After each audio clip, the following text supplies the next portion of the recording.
नमस्ते दोस्तों, इस वक्त हम आए हैं एशिया के दूसरे सबसे बड़े मंदिर इस्कॉन में जो मौजूद है प्रकृति की गोद यानी कि खारगर में। और इस वक्त हमारे साथ जनरल टू पर्सनल इस पॉडकास्ट में शामिल हुए हैं खुद इस्कॉन खारगर के प्रेसिडेंट सूरदास प्रभु। हरे कृष्ण प्रभु जी। हरे कृष्णा गंगा सिंह जी, सर, कैसे हैं आप? बहुत बढ़िया सर, आप कैसे हैं? बस आपके यहाँ आने से मैं थोड़ा और भी अच्छा हो गया हूँ कि मैं आपके दर्शकों तक बहुत सुंदर तरीके से अपने मन की बात रख सकता हूँ। इसके लिए मैं धन्यवाद करना बहुत बहुत चाहता हूँ। शुक्रिया सर। Thank you. सर, आज हम पॉडकास्ट की शुरुआत कर देते हैं हमारे आपके इंटरव्यू की। सर, सबसे पहला सवाल ये है कि लंबे इंतजार के बाद आखिर खारगर का ये इस्कॉन मंदिर जो है, जो कहलाता है कि एशिया का दूसरा सबसे बड़ा मंदिर है, इसकी शुरुआत जो है हो चुकी है, भक्तों के लिए आखिर खुला हो चुका है, कैसे देखते हैं इसकी ओर? बहुत बहुत धन्यवाद ये प्रश्न पूछने का।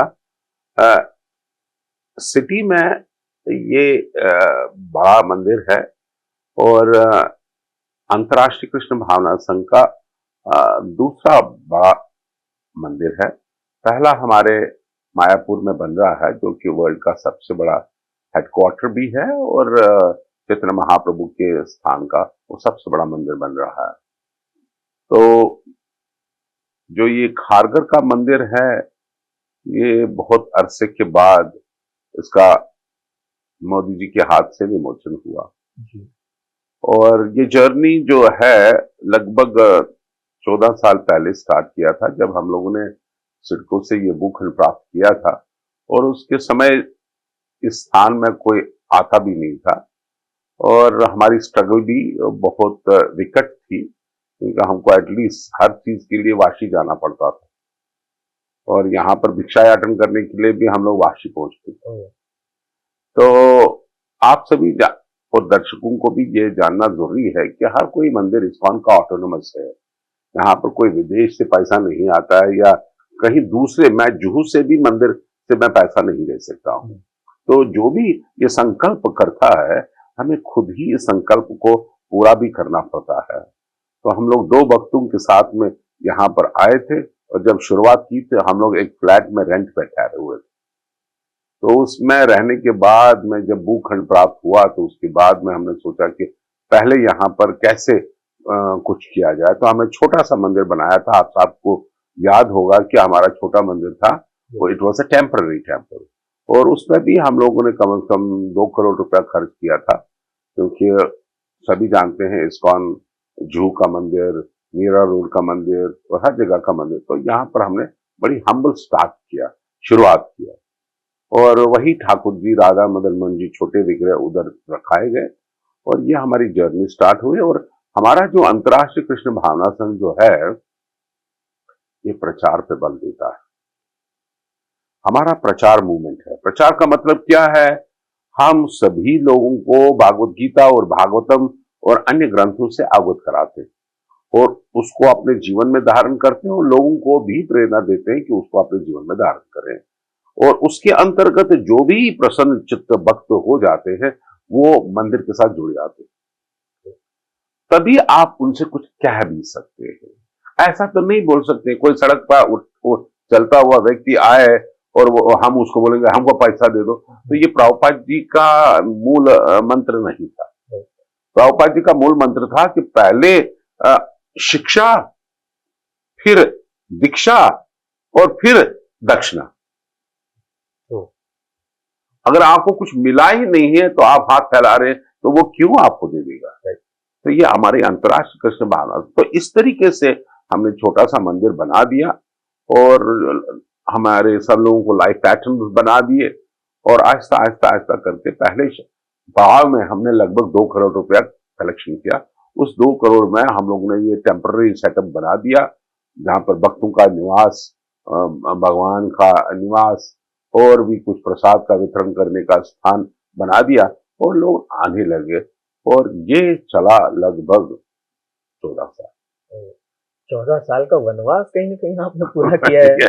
ये वाकई आपका प्रश्न बहुत अच्छा है। ये 14 साल का वनवास, इसमें आप सभी दर्शकों को भी मालूम होगा कि बीच में डिमोनेटाइजेशन आया, कोविड आया, जीएसटी का सब दौर आया, तो सभी लोग कतराते थे। लगभग 5 साल तो कुछ कार्यक्रम हुआ ही नहीं और समझ लिए नील के बराबर हुआ। बाकी बचा 8-9 साल।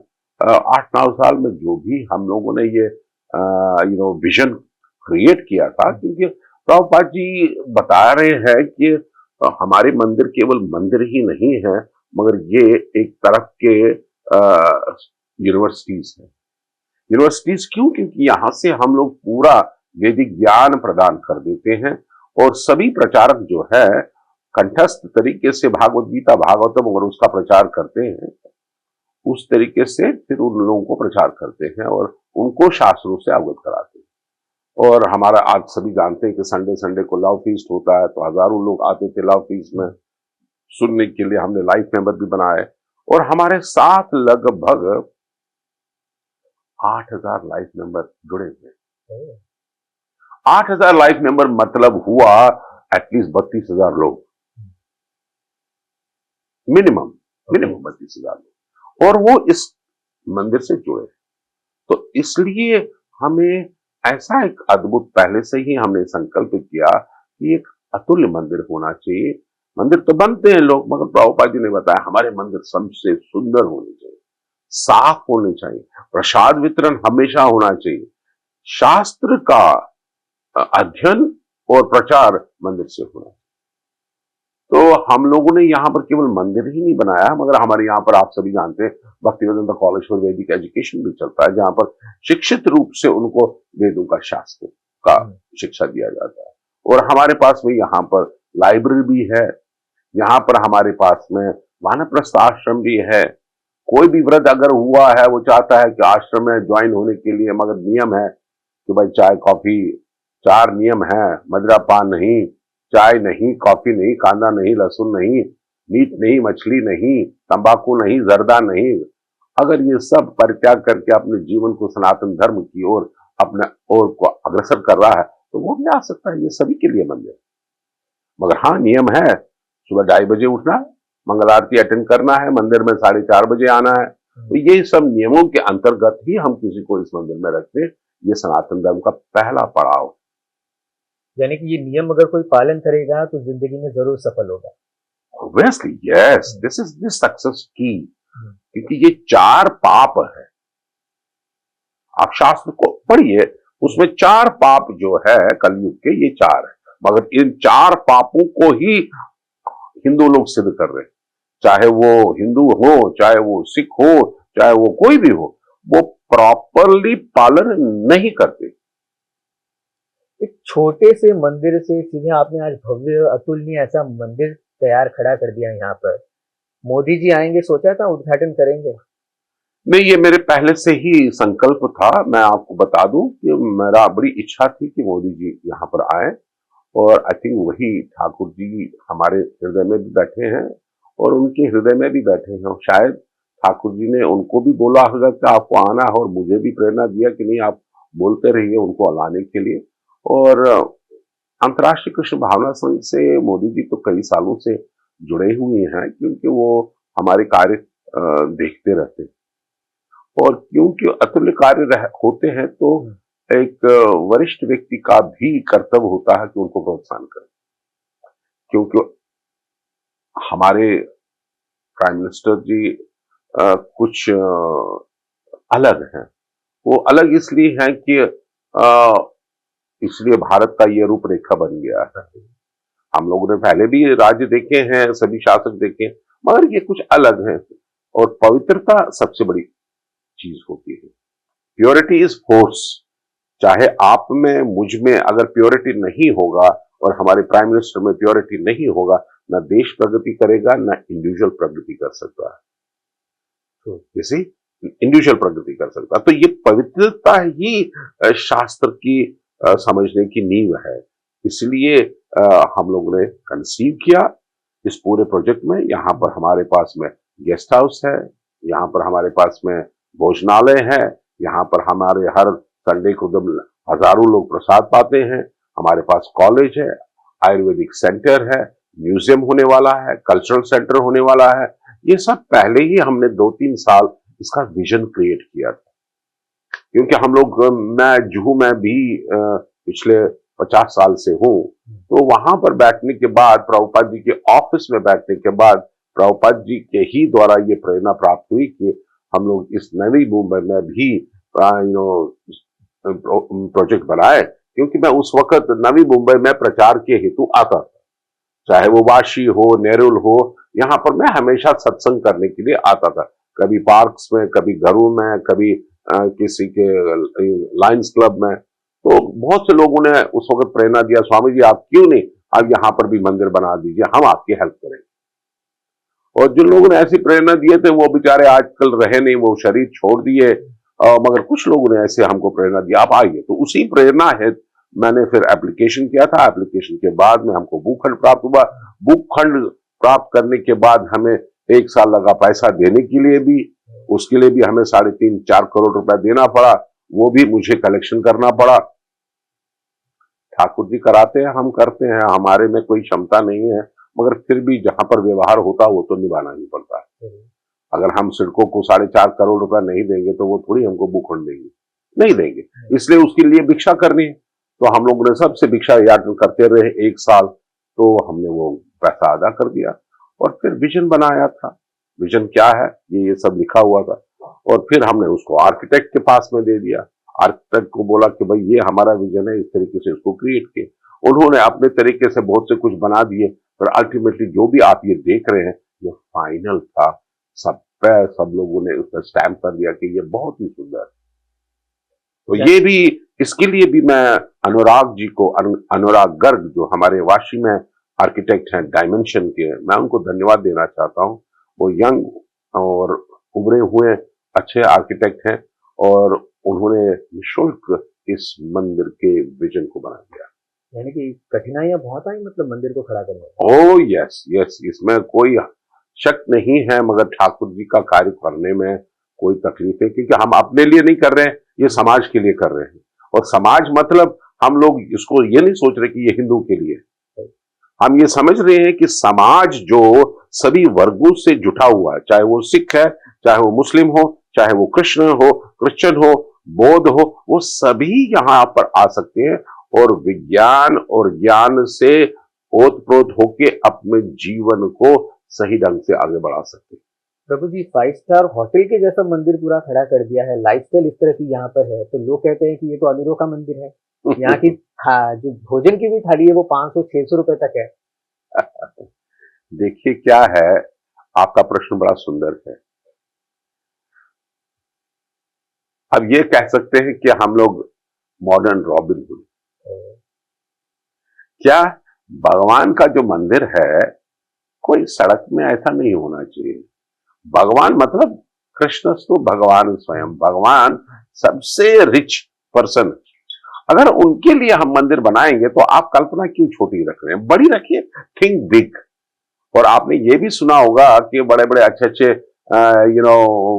प्रेरणादायक होते हैं, बोलते हैं if you go to hunt in a forest go for the rhino not for the rabbits. आप भगवान के लिए इतना सुंदर मंदिर बना रहे हैं, तो संकुचता किसके लिए? या तो सोचने में कमी होगी या तो समझने में कमी होगी। हमें सोचने भी कमी नहीं है और समझने में भी कमी नहीं है। हम जानते हैं कि हम भगवान के दास हैं और भगवान के लिए हमें भव्य मंदिर बनाना है। अब सवाल यह है कि हम डिस्क्रिमिनेट नहीं करते। भगवान स्वयं बोलते हैं चतुर्वर्णम माया से सब गुण कर्म विभागस, गुण कर्म विभागस। ये मैंने नहीं बनाया। कोई अगर ऑटो रिक्शा है मैंने थोड़ी बनाया, अगर किसी को अंबानी बनाया ये तो मैंने थोड़ी बनाया, ये तो भगवान ने बनाया हुआ। अगर अंबानी 100 रुपया दे सकता है और अगर कोई 10 पैसा दे सकता है, उसके लिए हमें व्यवस्था करनी होगी। जो बेचारा 10 पैसा दे सकता है उसके लिए फ्री प्रसादम है, आ जाओ कभी भी प्रसाद खा लो। और जो 100 रुपया कमाता है उससे मेरे को 25 रुपया लेना चाहिए, उसको इस्तेमाल कर सकता हूं मैं। और अगर वो जब आता है मंदिर में तो उसको सब सुविधाएं चाहिए, अगर सुविधा नहीं होगी तो वो बोलेगा मेरा घर ही बहुत अच्छा है।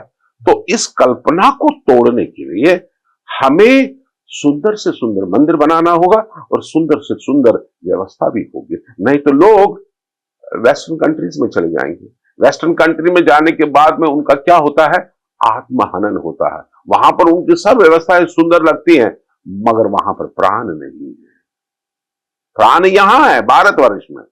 इसलिए मोदी जी कहते हैं इस पूरे विश्व का जो अगर माता पिता है वो भारत।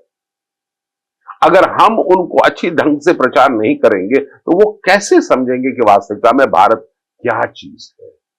विदेशों में अंधकार है मगर शरीरी सुख बहुत है, मगर भारतवर्ष में शरीरी तपस्या है और उसी तपस्या से हमको भगवान प्राप्त होते हैं। तपस्या के बगैर जो है कुछ प्राप्त नहीं होता।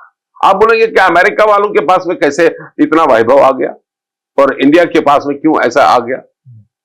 क्योंकि वो जो है वहां पर सब कुछ, अब शब्दावली तो मैं अच्छी तरीके से बोल सकता हूं, मगर वहां पर सब चोर लुटेरे। और वहां पर क्या है कि रेड इंडियंस रहते थे अमेरिका में, वो बेचारे बहुत गरीब थे। वो 200 साल 300 साल के इंडिपेंडेंस के बाद अमेरिका हो गया। इसी तरीके से ऑस्ट्रेलिया देखिए, वो सब जेब कुतरों का स्थान था। वहां पर यूके से जितने भी जेब कुतरे वगैरह होते थे वहां पर चले जाते, उनका हिस्ट्री देखिए। इसी तरीके से हर जगह बड़े बड़े, मगर भारत ही ऐसा रिच देश था जिसको कि विश्व भर के लोगों ने प्लंडर किया।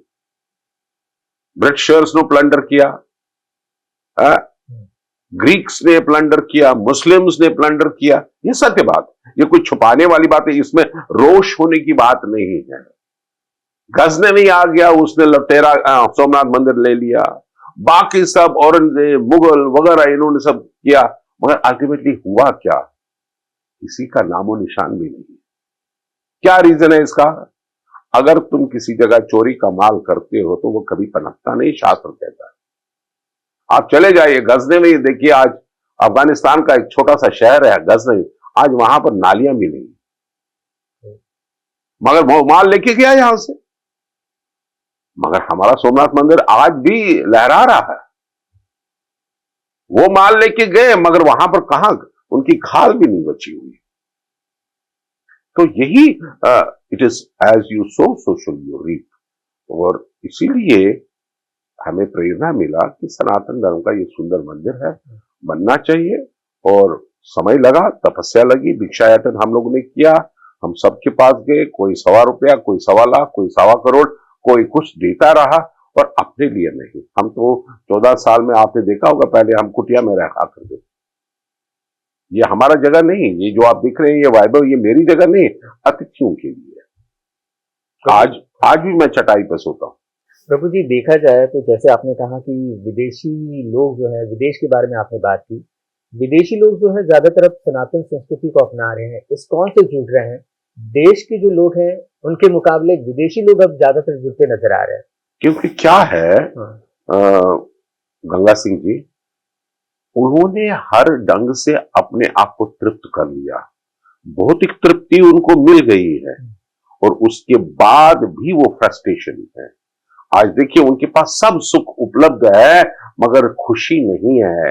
वहां पर डाइवोर्सेस 60% है, और पापाचार इतना है कि millions and animals are slaughtered, people are like animals. वहां पर देखिए तो वहां पर नंगा नाच हो रहा है। तो ये सभ्यता का पतन हो चुका है, और वहां के जो लोग शिक्षक देने वाले लोग हैं उनका भी पतन हो चुका है। पादरी अपने जीवन को संयमित नहीं रख सकता, इसलिए चर्चेस में भी लोग को आंसर नहीं मिलता है। अब सवाल यह है कि हमारे मुसलमान भाई विदेशों में देखिए हजारों लाखों मर गए आपस की लड़ाइयों में, क्योंकि ये लोग समझते नहीं है सनातन धर्म क्या है, मोहम्मद क्या है, कुरान क्या है। ये लोग समझते नहीं, ये सोचते हैं कि सब ऊपर से आया हुआ है। सब लोग पूरे विश्व भर में ये सब तिरस्कार हो रहा है। क्यों? क्योंकि आज कोई चर्च में नहीं जा रहा है। वहां पर चर्चेस में मंदिर बन रहे हैं सर। अमेरिका में हमने इस्कॉन में कई चर्चेस खरीदी है, क्योंकि वहां पर कोई जाता ही नहीं था। तो प्रभुपाद जी ने बोल दिया चलो हम लोग चर्च रखेंगे ऐसे, मगर वहां पर भगवान का मूर्ति रखेंगे। मगर चर्च में क्या है? जीसस क्राइस्ट भगवान का बेटा है, वो भगवान नहीं है। मोहम्मद जो बोलते हैं जिसको कि वो मैसेंजर है, भगवान का मैसेंजर ऐसा होता नहीं। भारतवर्ष में हमने सुना नहीं कि भाई कोई साधु जो है 8-9 साल की बच्ची के साथ शादी कर रहा है।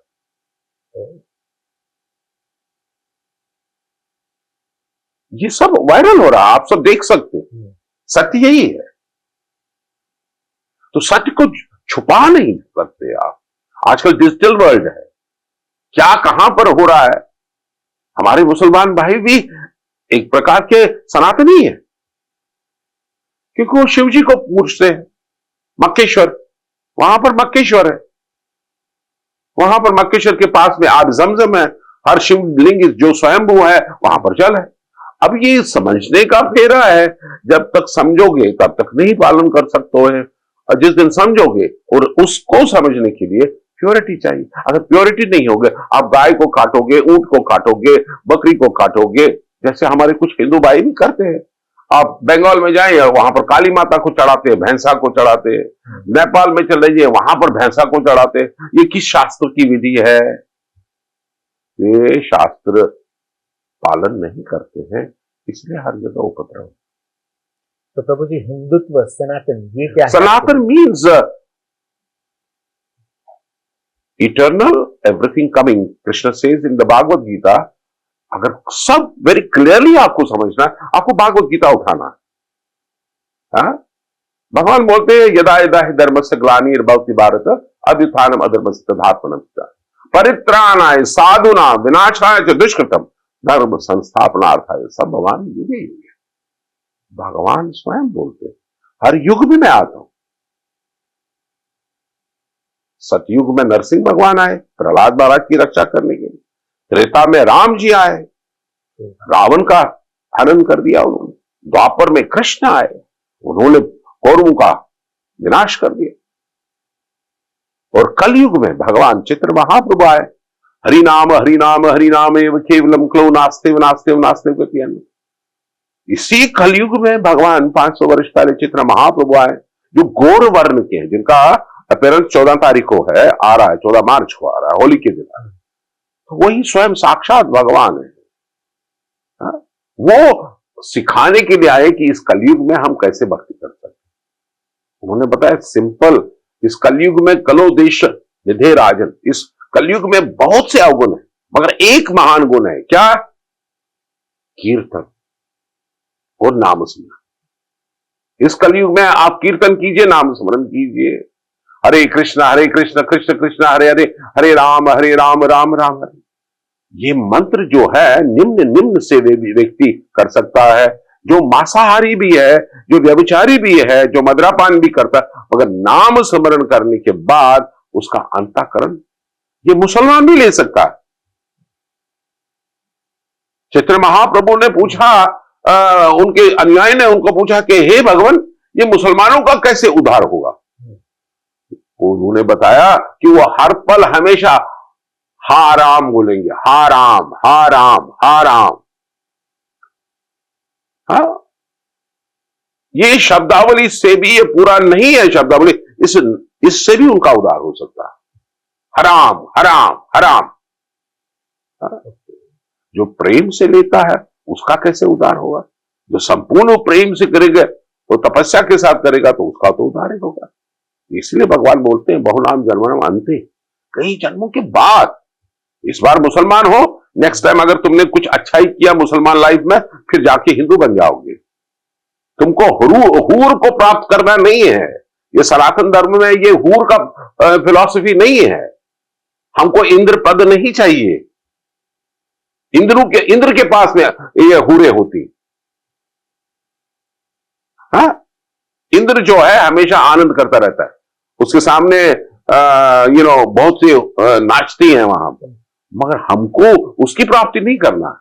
हमको इंद्र नहीं बनना है, हमको चंद्र नहीं बनना है, हमको बनना है दास दासानुदास। हम फॉलोअर हैं नारद मुनि। नारद मुनि राक्षस के पास भी जा सकता है और भक्त के पास भी जा सकता है। यानी बनना है तो नारद मुनि बनो, ना कि चंद्र या फिर इंद्र। इंद्र, ये तो पोस्ट है। ये देवताओं की पोस्ट है, मगर हमको ये पोस्ट लेके अपनी जिंदगी को फिक्स नहीं करना है। सर्वधर्माम परित्यज्य मामेकम शरणम व्रज अहम त्वा सर्व पापेभ्यो मोक्षयिष्यामि मा शुचः। भगवान भागवत गीता में हमें आदेश देते, सभी धर्मों को परित्याग करके मेरे शरण में आ जा, मैं तुम्हें सभी पापों से मुक्त कर दूंगा, डरो मत। 18 अध्याय का ये श्लोक बड़ा पावरफुल, ये सभी के लिए, मुसलमानों के लिए भी है, क्रिश्चियंस के लिए भी है, बौद्ध के लिए भी, सिख के लिए भी। ये समझने का फेरा है, क्योंकि हम लोग इस रिलीजन में पैदा होते तो हम स्टक हो जाते, अरे मैं तो मुस्लिम रिलीजन में पैदा हूं, मैं कैसे सनातन धर्म को फॉलो करूंगा। This is a bodily designation, ये शरीरी स्तर है। शास्त्र हमको बताता है, भागवत गीता के दूसरे ही श्लोक में, दूसरे ही अध्याय में भगवान बताते हैं, देस्मिन् यथा देहे कौमारम यौवनम जरा तथा देहांतर प्राप्त धीरस तत्र नमो। ये शरीर जो है हर पल हर क्षण जर्जर हो रहा है, चाहे वो हिंदू हो, सिख हो, मुसलमान हो, वो बूढ़ा होता है, मरता भी है। किसी को दफन किया जाता है, किसी को जलाया जाता है। दफन करने के बाद भी शरीर का पाउडर हो जाता है, जलाने के बाद भी शरीर का पाउडर बन जाता है, मगर रूह कहां जाता है? रूह दूसरा शरीर प्राप्त करता है। अंतकालेचा नाम स्मरण, इसलिए भगवान हमको बताते हैं अंतकाल में हमेशा नाम स्मरण होना चाहिए, और जो भगवान का नाम स्मरण करता है वो भगवान का नाम धाम चला जाता है। और सबसे बड़ा उपमा देखिए, हमारे महाराष्ट्र के ही देश में संत तुकाराम हुए, वो नाम स्मरण करते रहते, उनको सपने में चैतन्य आ गए, उन्होंने बोला नाम स्मरण करा तुम्हें, और देखिए 400 साल हो गए, अभी नाम स्मरण हो रहा है, लोगों का उद्धार हो रहा है। कलयुग में नाम स्मरण करना बड़ा इंपॉर्टेंट उत्तम धर्म है। हरिनाम हरिनाम हरिनामेव केवलम कलो नास्ते नास्ते नास्ते गतिरम। इस कलयुग में ये स्वयं चित्र महाप्रभु ले आए, गोलोक प्रेमधन हरिनाम संकीर्तन, ये स्वयं साक्षात नटवर नागर चित्र महाप्रभु आए और उन्होंने बड़े ही प्रेम से इसको वितरण किया। स्वयं भगवान भक्त बन के इस प्रेम विधि को अब बांट रहे हैं, सबका उद्धार चाहते हैं, मुसलमान का भी उद्धार चाहते हैं, सिख का भी उद्धार चाहते हैं, क्रिश्चियन का भी उद्धार चाहते हैं, हाँ सबका, मगर नाम तो लो। इसलिए गुरुद्वारे में भी कीर्तन चलता है और मुसलमानों के यहां पर भी आजान चलता है, मगर आजान के पीछे अगर पवित्रता नहीं होगी तो विनाश का कारण हो सकता है। भक्ति के पीछे अगर भगवान के प्रेम नहीं है तो यह विनाश का कारण। कोई भी धर्म हमको सिखा सकता है लव ऑफ गॉड है, भगवान के साथ कैसे प्रेम करना, और जो धर्म भगवान का प्रेम नहीं सिखाता वो वास्तविकता में धर्म नहीं है, वो रिलीजन है। रिलीजन को चेंज किया जा सकता है, जैसे क्रिश्चियन लोग बाहर से आए, पैसा देके हमारे गांव वालों को कन्वर्ट कर दिया, उनको दारू का बोतल और उनको पैसा दे दिया। हाँ? वो बेचारा इंद्रियों का मारा, इंद्रियों का गुलाम, वो पैसा भी एक्सेप्ट करता है, दारू भी एक्सेप्ट करता है और मांस भी खा रहा है। मगर जो असली सनातन धर्म फॉलो करता है, religion can be change but धर्म कैन नॉट बी चेंज। धर्म मतलब आपको मैं समझा सकता हूं, आपको प्यास लगती है तो आप जल पीते। जल का धर्म क्या है? आपकी प्यास को बुझाना। मिर्ची का धर्म क्या है? वो तीखा। मीठे का धर्म क्या है? मिठास देना। इसी तरीके से मनुष्य जीवन का भी कर्तव्य है। जीवेर स्वरूप होए कृष्णेर नित्य दास। चैतन्य महाप्रभु भगवान बताते हैं कि हमारा कर्तव्य है कि भगवान का दास बनना, मगर इस शरीर से जब कुछ उपलब्धियां हो जाती हैं तो हम लोग बॉस बन जाते हैं, ये मेरा है, मैं हूं। ये अहम जो है हमारे को विनाश की ओर लेके जाता है। इसलिए चैतन्य महाप्रभु हमको कहते हैं कि हमको तृण की तरह रहना चाहिए, और तृण के स्वभाव में रह के जो व्यक्ति भगवान का नाम स्मरण करता है वो इस भवसागर से पार हो जाता है। तो फिर हरे कृष्ण हरे राम, इस नाम स्मरण की ताकत, इसमें शक्ति क्या है फिर? ये पापी से पापी व्यक्ति को भी शुद्ध बना सकता है, क्योंकि ये नाम नामी से भिन्न नहीं है। जब हम भगवान का साक्षात नाम लेते हैं, भगवान मतलब कृष्ण, भगवान कहीं नहीं है, राम और कृष्ण में कोई अंतर नहीं, समझे कि नहीं? राम और कृष्ण में कोई अंतर नहीं। 10 अवतार या कई भगवान के अवतार हुए हैं, आप भागवतम पढ़ेंगे तो भगवान के अनंत अवतार हो जाते हैं। यदा यदा हि धर्मस्य ग्लानिर्भवति भारत अभ्युत्थानम् अधर्मस्य तदात्मनं सृजामि परित्राणाय साधूनां विनाशाय च दुष्कृताम् धर्म संस्थापनार्थाय संभवामि युगे युगे। ये भागवत गीता अगर हिंदू पूरा वर्ग पढ़े या पूरे विश्व भर पढ़े, चाहे वो क्रिश्चियन हो, चाहे मुस्लिम हो, बौद्ध हो, कोई भी हो, भागवत गीता पढ़ो भाई, भागवतम पढ़ो। दुर्भाग्य ये है ना मुसलमान भागवत गीता पढ़ता है, ना क्रिश्चियन भागवत गीता पढ़ता है, वो 2 दूनी 4 में ही अटका हुआ है, उसको हायर कैलकुलस अलजेब्रा वगैरह का पता ही नहीं, वो 2 दूनी 4 बस। ये पहाड़ा बचपन में पढ़ते थे हम लोग, कंठस्थ हो गए तो हमको पास बोलते थे, तो यही पहाड़ा वर्तमान लोगों के जहन में आ चुका है, मगर इसके ऊपर भी हायर कैलकुलस अलजेब्रा है, और वो स्वयं व्यासदेव जी ने लिखा है।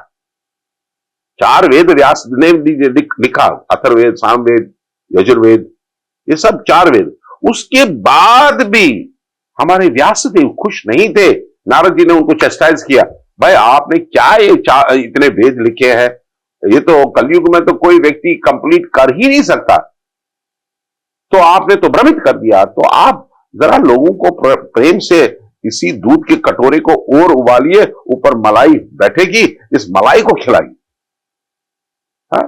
आप सबको बोलते लकड़ी ले आओ, वो करो, ये करो, दूध को जलाओ, फिर करो ये, अरे कलयुगी के पास तो बुद्धि ही क्या? तो उन्होंने पंचम वेद लिखा, श्रीमद् भागवत अमल पुराण, तो उसमें पहला ही श्लोक सवै पुंसां परो धर्मो यथो भक्ति अधोक्षित।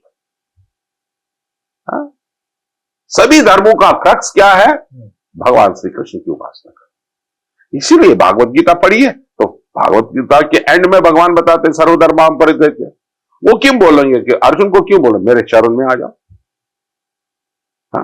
फिर इसी तरीके से भागवत भी हमको यही बता रहा है, व्यासदेव भी यही बता रहे, और सभी देवता भी यही बता रहे। लोगों के बुद्धि में कंफ्यूजन है, उनको भौतिक वस्तुओं की ललासा है, उनको भगवत प्रेम जगाना नहीं है, उनको भौतिक ललासा है, इसलिए वो देवी देवताओं के पास जाते हैं। और भगवान भागवत गीता में बताते हैं जो देवी देवताओं के पास जाते हैं उनके पास भौतिक इच्छाएं हैं, मगर उन मूर्खों को यह मालूम नहीं है कि मैं देवताओं को भी मैं ही देता हूं। कौन बोल रहा है? कृष्ण भगवान। भागवत गीता में सब कुछ लिखा हुआ, मगर पढ़ो तो सही। आप ये भौतिक संसार की चौपड़ियां पढ़ते हो, टेलीविजन देखते हो, पेपर देखते हो, बाकी सब अगाध नॉनसेंस पुस्तकें पढ़ते हो, मगर अपने धर्म के ग्रंथों को पढ़ते नहीं हो, तो आपके अंधकार कैसे दूर हो जाएगा? तो अंतर्राष्ट्रीय कृष्ण भावना संघ श्रील प्रभुपाद जी ने इसीलिए एस्टैब्लिश किया कि हम सनातन धर्म का प्रचार हर कोने तक करें, और उन्होंने किया, और इसका रिजल्ट भी मिला। 14 तारीख को बहुत बड़ा दिन है, हाँ यार, होली भी है, और इसी के साथ रमजान का जुम्मा भी है। यस, कैसे देखते हैं इसकी? और होली के दिन रंग भी उड़ेंगे शुक्रवार को, अच्छा और साथ में नमाज की अजान जो है वो अदा की जाएगी मस्जिदों में। देखिए, जो प्रार्थना की जा रही है, इसमें कोई फिरका बनाना मतलब नहीं है। आजान भी इबादत है, पूजा भी इबादत है, मगर वही प्रॉब्लम है जहां पर कोई रिलीजन बोलता है कि दूसरे की जरूरत नहीं है, हमारी ही जरूरत। ये सबसे नॉनसेंस है। ये जो जहाद है, रिलीजन का जहाद जो है, ये संपूर्ण रूप से अज्ञानता का प्रतीक है। जो जहाद कहता है उसको भी समार कर देता है समय, बिकॉज ये गलत टीचिंग है, और जहां से भी ये गलत टीचिंग आ जाती है उसको हमको जला देना चाहिए, क्योंकि ताकि आने वाले नस्ल जो है अपने आप को तलवार के रंग में न रंगाए और दूसरे की हत्या करने से बचाए। इसलिए सनातन धर्म कहते हैं जीवे दया नाम रुचि, जीवों के प्रति दया करो, चाहे वो चींटी भी है वो भी तुम्हारा हक नहीं है, वो भगवान की कायनात का हिस्सा है, वो तुम्हारा हिस्सा नहीं है। तुम तो कुछ नहीं कर सकते। आप बताइए, फूल खिला सकते हो, चींटी बना सकते हो तुम? कोई भी हो, हिंदू हो, मुस्लिम हो, क्रिश्चियन हो, बौद्ध हो, कोई, चलो मेरे को एक चींटी पैदा करके दे दो, एक फूल पैदा करके दे दो। जब तुम ये नहीं कर सकते तो तुम्हें जहद करने की क्या मतलब? अरे तू तो अपने इंद्रियों पे दमन करना सीख, तू तो अपने कुटुंब को देखभाल करना सीख, तू बाकी जहद में कहां पड़ा हुआ है? और जो भी जिसने भी जहद किया धर्म के नाते या किसी के नाते, उसका पतन ही पतन हो गया। वो पतन, उसका खानदान भी पतन हो जाएगा, वो खुद भी पतन हो जाएगा। खुदा कहां मिलेंगे? खुदा उसको नहीं मिलते हैं जो जहद करता है। ये अज्ञानता है, इसलिए अज्ञानता से दूर आना ही हमारे जीवन के लिए बहुत अनिवार्य है। आज नहीं तो कल इस अज्ञानता से दूर होना होगा। आज देखिए हमारे बांग्लादेश में देखिए, अज्ञानतावश ने उन्होंने बहुत से मंदिर को तोड़ डाला, मगर जब ट्रंप ने बोल दिया भाई ये सब अच्छा नहीं है, तो सब आहिस्ता आहिस्ता अपनी सीट को समझा ले। और जो ये बांग्लादेश का जो प्रेसिडेंट है वो भी अपनी सीट को अब संभाल रहा है। तो कहने का तात्पर्य है यह सब अज्ञानता है। वो नोबल ऑरेट है, अब देखिए वो अपना नोबल ऑरेट है, नोबल ऑरेट होने के बाद भी उसकी मूर्ति कितनी भ्रष्ट हो चुकी। You can see this. Ignorance has no limits. He's the president of a nation. He's the prime minister of the nation. It is his responsibility to protect everybody. Right. But he has failed. And wherever there is failure, you have to leave the seat. Ukrainian President Zelensky, under his nose, millions of people have died. You have no right to sit on the chair.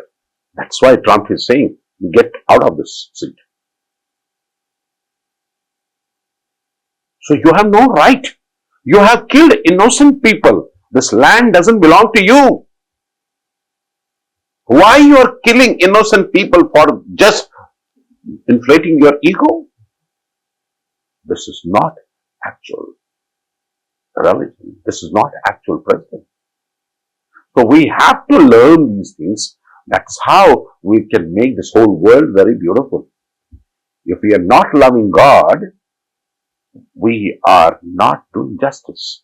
Humans are very, very dependent on Krishna, God, because He is supplier of everything. He is supplier of everything. चंद लम्हों के लिए हवा बंद हो जाए तो हमारी हवा टाइट हो जाएगी। So we have to learn that everything is coming from God, and we are all His children, and we should love, all the children should love each other. Hindu, Muslim, Sikh, आपस में इत्याद रखो, friendship रखो, हर चीज जो है बड़ा अच्छा है। अब सवाल ये है कि कितना अच्छा है उसकी व्याख्या शास्त्र कहता है। मांस खाना अच्छा है या मांस खाना बुरा है? जब डॉक्टर बोलता है तुम्हारा हार्ट बर्बाद हो चुका है, मांस बंद करो, तो तब तुमको लगता है कि नहीं मेरे को मांस खाना। मगर तुम अगर जब सबके साथ बैठे हो, परात में बैठा हो, मुर्गा हो, वो हो, उस वक्त तुमको बड़ा अच्छा लगता है, मैं भी एक टांग खा लूं। वो बोलता है मैं भी खा लूं, मैं भी खा लूं। मगर जब डॉक्टर बोलता है तुम्हारा हार्ट बर्बाद हो गया है, तो मरने वाला है, तब हमारी अक्ल आ जाती। अरे शास्त्र, कुरान वगैरह सब, बाइबल वगैरह सब बता रहे हैं दो शैल नॉट किल, मगर आजकल तुमको समझ ही नहीं आ रहा। तुम इंद्रियों के वश में हो, और इंद्रियों के वश में होने का मतलब ही है मांसाहार, व्यभिचार, मदिरापान, तिरस्कार। जब इन सब से उठोगे तब जाके अल्लाह से प्रेम कर सकते हो। अल्लाह ईश्वर एक, नाम मात्र भेद, कोई डिफरेंस नहीं। चैतन्य महाप्रभु कहते हैं अल्लाह ईश्वर एक, नाम मात्र भेद। समझा? मगर हम में कमी है, क्योंकि हमारे अंदर में जहद पड़ा हुआ है, हमारे अंदर में इग्नोरेंस पड़ा हुआ। इस इग्नोरेंस को निकालने के लिए हमें इबादत सही ढंग से करना होगा, पूजा अच्छे ढंग से करना होगा, प्रेयर्स अच्छे ढंग से करना होगा, आजान अच्छे ढंग से करना होगा।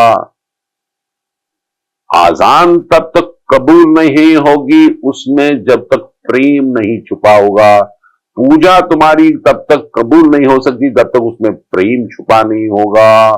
हाँ, प्रेम की ही तो बात है सर। प्रेमांजन चुरित भक्ति विलोचने ना, तुम्हारे आंखों में अभी प्रेम के अंजन नहीं लगे हुए हैं, तो इसलिए ऐसे व्यक्ति के पास जाओ जिसके आंखों में हमेशा नूर छुपा हुआ हो, भगवान छुपा हुआ हो। ऐसे व्यक्ति से आप अपने आंखों में वो प्रेम का अंजन लगाओ,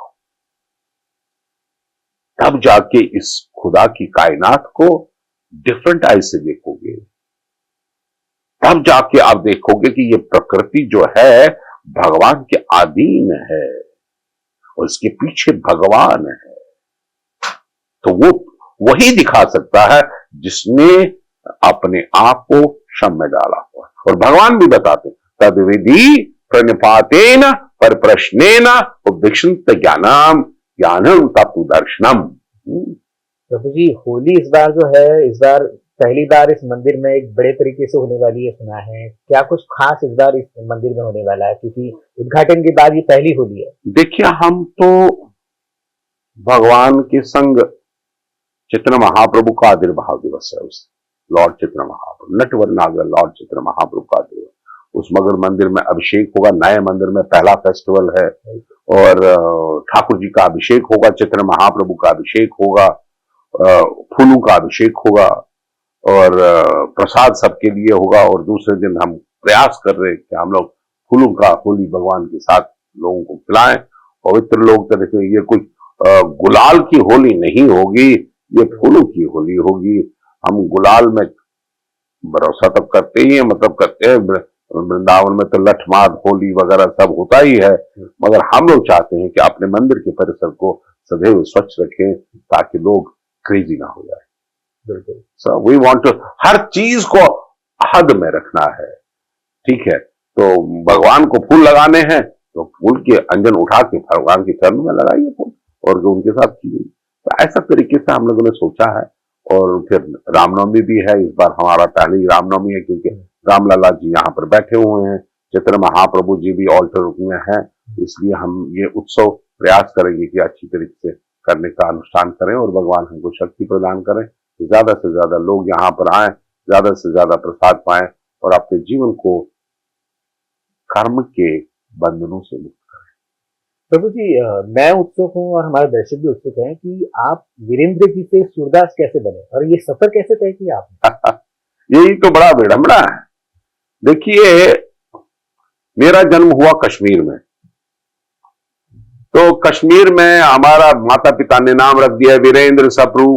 ओके, ठीक है सर, इसमें कोई शक नहीं है, आज भी पासपोर्ट में वही नाम है, क्योंकि वो हमारा जन्म का नाम है, तो हम चेंज नहीं किया, मगर ऐसे रखा हुआ है।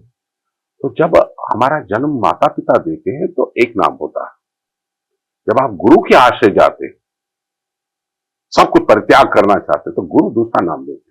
तो ये गुरु का दिया हुआ नाम है सूरदास। ओके, तो ये पहला जो नाम है मेरे माता पिता के दिया, क्योंकि मैं कश्मीर से बिलोंग करता हूं, मेरा जन्म कश्मीर में हुआ था और फिर मैं वहीं पे कॉलेज में पढ़ा, वहीं पे ग्रेजुएशन किया, उसके बाद मैं पोस्ट ग्रेजुएशन में चला गया और इस तरीके से मेरा शुरुआत वहां से हुआ। और हमारे गुरु जी ने ये सूरदास रख दिया नाम, तब से लोग मेरे को बंबई में सूरदास के नाम से ही जानते हैं, कोई वीरेंद्र के नाम से नहीं जानता है। हाँ, पासपोर्ट में होता है, वो कभी विदेश चला जाए तो वो देखते हो कि आपका नाम ये है, अदरवाइज कोई जानता नहीं। ओके। प्रभु जी, अक्सर देखा गया है ऐसा कि जितने भी लोग जो है वो इस्कॉन से जुड़ते हैं, वो हमेशा एक अच्छे फैमिली से बिलोंग करते हैं, अच्छी खासी पढ़ाई, अच्छी खासी जॉब छोड़कर वो यहाँ पर आते हैं, दास के तौर पर अपनी सेवा देते हैं। क्या है ये सब कुछ? यू सी, जब संपूर्ण रूप से सही ढंग से भक्ति के मार्ग पर जाते हैं तो हमें अल्टीमेटली ये पता चल जाता है कि हमें ठाकुर जी की सेवा जो है सबसे ऊपर है। सेवा जो है छोटे से उम्र में प्रहलाद ने किया था, अब हम लोग 23-25 साल में ये रियलाइज किए कि हमको आना चाहिए, तो गुरु की कृपा से हम लोगों को ये सेवा प्राप्त होती है। तो हमको भी आज से 48 साल पहले गुरु जी ने प्रार्थना किया, हमसे निवेदन किया, आदेश दिया कि आप जो प्रोफेशनल लाइफ में थे, फिल्म लाइन में थे आप, ठीक है, तो आप छोड़ दीजिए, ये नरक की जिंदगी है, आप छोड़ दीजिए। तो उस वक्त हमारे दिमाग में चला गया कि हाँ, ये करेक्ट है, क्योंकि हम प्रोफेशनल लाइफ में थे, रात में लोग दारू पीते थे, व्यभिचार भी करते थे, और हमें ये देखा कि ये जीवन तो ठीक नहीं है। पैसा तो बहुत कमाते हैं, मगर उसके साथ साथ में बहुत कुछ भी कमाते हैं, बहुत भी कुछ कमाते हैं। तो उस वक्त 1980 में हमारे को ये शब्दावली गुरु जी की बहुत अच्छी लगी, और आज भगवान की कृपा से मैं यहाँ पर हूँ, आपके समक्ष में हूँ। और उस वक्त सही ढंग से गुरु का शब्दावली मेरे दिमाग में चला गया तो मैं आश्रित हो गया। मैंने ये सोचा नहीं था कि मेरे साथ में क्या होगा क्या नहीं होगा, मुझे कोई डर नहीं था। आज आप मेरे को सराहेंगे कि भाई, अगर आप फिल्म लाइन में होते तो बहुत अपना बंगला होता या कुछ होता, मगर मैं इतना बड़ा मंदिर बना नहीं सकता। आज किसी फिल्म वाले ने कोई इतना बड़ा मंदिर तो नहीं बनाया, अपना घर जरूर बनाया होगा, अपनी मर्सिडीज गाड़ी होगी, अपना नाम कमाया होगा, मगर ठाकुर जी के आशीर्वाद से हम लोगों ने असंख्य लोगों के लिए एक ऐसा मंदिर बनाया है, ठाकुर जी के आशीर्वाद से, गुरु की कृपा से, जिनका जीवन सुंदर हो सकता है।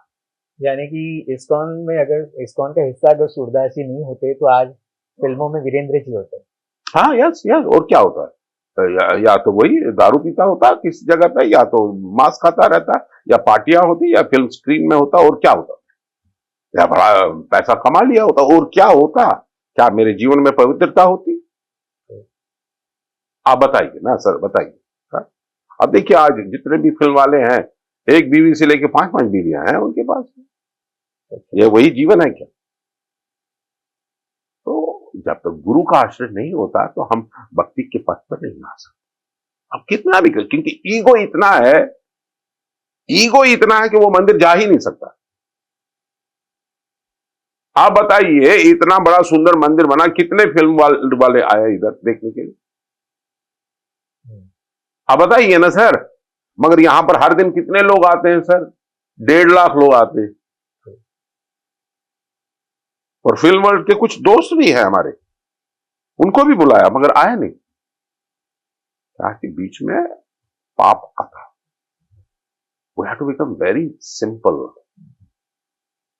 प्रभु जी, आजकल अगर देखा जाए तो लड्डू गोपाल की घर में पूजा की तो जाती है, मगर आजकल जो लोग हैं, खासकर महिलाएं, वो लड्डू गोपाल को लेकर कहीं पर भी घूमने भी लेकर जाती है, साथ में हमेशा रखती है। क्या ये सही है? किसी सही और गलत क्या है, मैं तो इस प्रश्न का उत्तर नहीं दे पाऊंगा, क्योंकि भाव का भगवान भूखा है। हाँ, भावग्रही जनार्दन, भगवान भागवत गीता में बताते हैं, पत्रम पुष्पम फलम तोयम यो मैं भक्ति प्रदर्शित। जो मेरा भक्त है वो, एक ध्यान से सुनिए, दिस वेरी वेरी इंपॉर्टेंट, एक तुलसी दल भी चढ़ा सकता है, एक फल भी चढ़ा सकता है भगवान को, एक जल भी चढ़ा सकता है, एक फूल भी चढ़ा सकता है। ये गरीब से गरीब व्यक्ति भी कर सकता है। हर घर में तुलसी होता है, मगर चढ़ाने की भावना चाहिए। हर घर में फूल होता है, मगर चढ़ाने की भावना होना चाहिए। हर घर में जल होता है, गिलास में चढ़ाने की भावना होनी चाहिए। यही भगवान मांगते हैं हमसे। क्या यह ज्यादा मांगते? मगर प्रॉब्लम ये है कि हमारे पास भक्ति नहीं है। एक उदाहरण प्रभुपाद जी अक्सर दिया करते थे कि एक पिता के पास में 4 बच्चे होते हैं। पिता बहुत कुछ अच्छा खरीद के ले आता है, घर में सेब खरीद के ले आता है, तो सभी बच्चों को बुलाता है, तो सबको बोलता है, देखो बच्चों, मैंने आज आप लोगों के लिए सेब लाया है। तो बच्चे लोग खुश हो जाते, तो साफ वाफ करके उनको एक एक दे देते। तो चारों बच्चों में से 3 बच्चे भाग जाते और एक बच्चा वापस आता पिता के पास में, पापा पापा, जब तक आप नहीं खाओगे तब तक मैं नहीं खाऊंगा। अरे, बाप बड़ा प्रसन्न हो जाता, ये मेरा बेटा, देखो बाकी सब तो 3 भाग गए लफाड़र, मगर एक बच्चा आ गया वापस, मेरे को पूछा, पापा जब तक आप नहीं खाओगे तब तक मैं नहीं खाऊंगा। यही प्रेम का संबंध है। भगवान का भी हमारा संबंध ऐसा ही होना चाहिए। बाकी जितने भी 3 बच्चे थे लफाड़र थे, एक वापस आया, तो इसको बोलते हैं प्रेम, इसको बोलते हैं सद्भावना, इसको बोलते हैं respect. The moment we show love for God, everything will come to us. Because actually, everything is coming from Him. You're not the proprietor. You may be the proprietor of your house, but that house is not going to be permanently there. Some of the people, they had big, big houses, cars and everything. But next moment they were nothing. आज देखिए विजय माल्या के पास कहाँ है? भारत छोड़ दिया उन्होंने। तो कहने का तात्पर्य ये है, in nutshell, that the simple life is to respect with Supreme Lord, जिसने हमको दिया है, और उसी को भक्ति कहते हैं। और भक्ति जो है ज्ञान और वैराग्य से सर्वप्रिय है। हाँ, ज्ञान और वैराग्य से सर्वप्रिय है। भक्ति में सब कुछ आता है, ज्ञान भी आता है और वैराग्य भी आता है, और भगवान भक्ति से प्रसन्न हो जाते हैं। भक्त्या माम अभिजानाति, भागवत गीता में भगवान बताते हैं, भक्त्या माम, मैं भक्त हूं, भक्त मुझको पहचान सकते। इसीलिए दुर्योधन ने कृष्ण से क्या मांगा? मेरे को आर्मी दे दो। मगर अर्जुन ने क्या मांगा? हे भगवान, मुझे कुछ नहीं चाहिए, आप मेरे साथ रहिए। और जिसके साथ भगवान रहता है उसके लिए सदैव होती है, और जिनके पास वैभव रहता है वो सदैव रहता है। ये वेरी क्लियरली इसको समझने का प्रयास कीजिए। और दर्शकों को से मैं भी निवेदन करना चाहता हूं कि अपने संडे को, अपने छुट्टी के दिन अपनी भक्ति में लगने का प्रयास कीजिए। और आइए, इस मंदिर में आइए, और यहाँ पर हर दिन कथा होती है, प्रवचन होता है, और नॉलेज मिलता है। इसको कल्टिवेट करने के लिए आप खुद ही इसका अनुभव कीजिए। भले ही मैं गंगा सिंह जी के प्रोत्साहन के कारण मैं आप तक पहुंचने का जो अनुष्ठान हो रहा है, इसका श्रेय गंगा सिंह जी को जाता है, मगर मेरा आपसे ये निवेदन है कि मैं कितना भी और पॉडकास्ट करूं और आपको बताऊं कि रसगुल्ला मीठा है, मगर आपको खाना तो खुद ही पड़ेगा। दर्शकों, ये भगवत भक्ति रूपी अमृत को स्वयं को चखना होगा। उसके लिए आपको अपने बिलों से बाहर निकलना होगा, और आपको परिसर में आना होगा, साधु का संग करना होगा। साधु के संग से ही हमारे जीवन के ढंग बदल सकते हैं। साधु के संग से ही वाल्मीकि जी वाल्मीकि बन गए। वो व्याध थे, वो हंटर थे, वो नारद मुनि के बातों को समझने में सक्षम हो गए, और उनका जीवन बड़ा ही सुंदर हो गया। और जिस व्यक्ति का भी जीवन साधु संग, शास्त्र संग, गुरु के आश्रय में होता है, वो कभी भी नाखुश नहीं होता, चाहे वो मुस्लिम हो, चाहे वो क्रिश्चियन हो, चाहे वो बौद्ध हो, कोई, मैं सब वर्गों को निवेदन कर रहा हूं कि आइए मेरे पास आइए, मैं आपको बताता हूं कि सुखी होने का मार्ग क्या है। आप सुखी नहीं हो, आप दुखी हो, आइए मैं आपको सुखी बनाना चाहता हूं। अगर मुझे फॉलो करना होगा और मैं ईश्वर को फॉलो करता हूं, इसी प्रक्रिया में हम सब लोग खुश रहेंगे। यही जीवन असली। बहुत बहुत शुक्रिया प्रभु जी, हमसे इतनी चर्चा करने के लिए, इतना वक्त देने के लिए। तो भक्ति के माध्यम से अगर प्रेम का सार जो है वो सही रूप से अगर जान जाओ तो वाकई में आप परमपिता को हासिल कर पाओगे। यही कुछ आज जो है वो प्रभु सूरदास जी ने कहा। प्रभु सूरदास जी के साथ ये की गई गहन चर्चा आपको कैसे लगी हमें कमेंट करके जरूर बताइएगा। तब तक के लिए मुझे दीजिए इजाजत। नमस्ते। Hare Krishna. Hare Krishna. Thank you very much.